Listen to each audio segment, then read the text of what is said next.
Hello నమస్తే అస్సలాముఅలైకుం Shamshad YouTube channel. ఈరోజు మొహరం పండుగ కదండి. మొహరం పండుగకి మేము షర్బత్ తయారు చేస్తాం. ఆ షర్బత్ తయారు చేయాలంటే మాకు సబ్జా ఆకులు కావాలండి. సబ్జా చెట్టు తెలుసు కదండి, సబ్జా గింజలు ఉంటే షర్బత్ చేసుకుంటాం కదా, ఆ చెట్టు అండి ఇది. సబ్జా చెట్టు ఈ ఆకులతో మేము ఈరోజు మొహరం పండుగ కదా షర్బత్ తయారు చేస్తానండి. మొహరం పండుగకి షర్బత్ తయారు చేయాలంటే సబ్జా ఆకులు మెయిన్ అండి.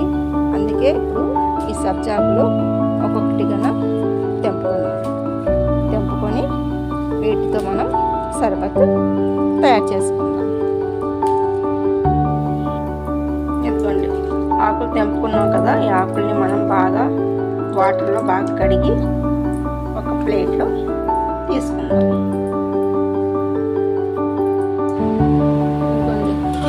ఒక క్యాన్లోని మనం వాటర్ తీసుకొని ఇందులో ముందుగా నేను పాలు మరగబెట్టి ఫ్రిడ్జ్లో పెట్టానండి. చల్లగా అయిపోయింది మనకి పాలు. ఇప్పుడు ఈ పాలన్నీ ఈ వాటర్లో వేసేద్దాం.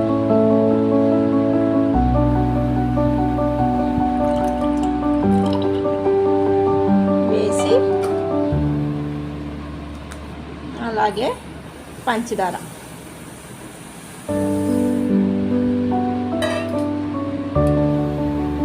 తర్వాత మనం ఇందాక తీసుకొచ్చిన సబ్జా ఆకులు మొత్తం ఈ షర్బత్లో వేసేయాలి.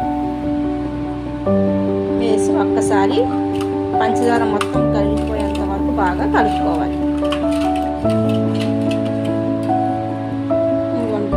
ఇలా బాగా కలపాలండి. ఈ ఆకుల్లో ఉన్న రసం అంతా ఈ షర్బత్లోని బాగా మంచి ఫ్లేవర్ వస్తుందండి. సబ్జా ఆకులు మంచి వాసన వస్తుంది కదా, ఆ వాసన అంతా ఈ షర్బత్లోని బాగా మంచి స్మెల్ వస్తుందండి. ఇలా మొత్తం కలిపేయాలి. ఇదిగోండి నేను పౌడర్ చేసుకున్నానండి. ఆ పౌడర్ ఏంటంటే ఇలాచి ఇంకా సోప్ అండి. కొంచెం ఫ్రై చేసి నేను ఇలా పౌడర్లోకి చేసి పెట్టుకున్నాను. ఆ పౌడర్ మొత్తం ఈ షర్బత్లో వేసేయాలి.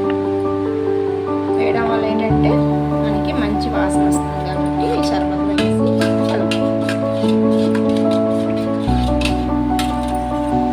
ఇదిగోండి మా మొహరం స్పెషల్ షర్బత్ తయారైపోయింది. ఈ మొహరం పండుగకి మనం మెయిన్ చేసుకునేది ఈ షర్బత్ అనేది. ఈ షర్బత్ చేసుకొని ఈ మొహరం పండుగ చేసుకుంటాం కాబట్టి ఈ మొహరం స్పెషల్ షర్బత్ ఇదేనండి. మీకు నచ్చితే ఈ వీడియో లైక్ చేయండి, షేర్ చేయండి, సబ్స్క్రైబ్ చేసుకోండి. Thank you.